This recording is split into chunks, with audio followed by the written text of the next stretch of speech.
শেষ করতে চাই, আপনারা তো রাস্তায় পুলিশের শিকার হাকিম ইন্নাহু তাআলা চিকিৎসা দিয়েছেন।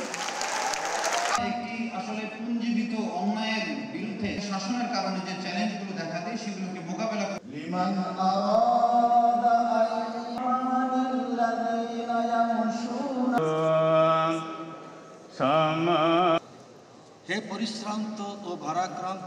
এখানে যদি আপনি আসলে জুলাই শহীদ পরিবার এবং আহতদের কথা শোনেন, আপনি আসলে নিজে না কেঁদে হয়তো পারবেন না। তাদের যে ভোগান্তি এবং তাদের যে এক একটা কাহিনী, এটা শুনলে আসলে চোখের পানি ধরে রাখা সম্ভব না। কিন্তু আমরা জুলাই গণঅভ্যুত্থানের 1 বছর পরে আমাদের যে মেইন দাবি ছিল বিচার, সংস্কার এবং তারপরে নির্বাচন, এটা থেকে আমরা অনেক দূরে। তো সেই জায়গা থেকে আমাদের যেই জিনিসটা আগে বিচার, যেটাকে আমরা চাক্ষুষ বিচার বলি, সেই বিচার এবং সংস্কারের পরে নির্বাচনটা দেওয়া উচিত।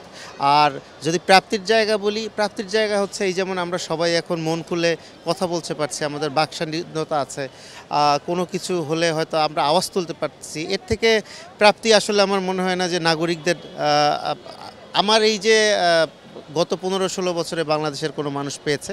তো এই জায়গা থেকে আমরা প্রাপ্তি তো আছেই, বাট তারপরেও আমাদের যে কিছু ক্ষোভের জায়গা আছে বিচার এবং সংস্কারের বিষয়ে, এই জায়গাটিকে অবশ্যই যে ইন্টেরিয়র গভর্নমেন্ট আছে তাদের লক্ষ্য করা উচিত। কোনো ক্রমেই বিচার এবং সংস্কারের আগে নির্বাচন হওয়া উচিত না।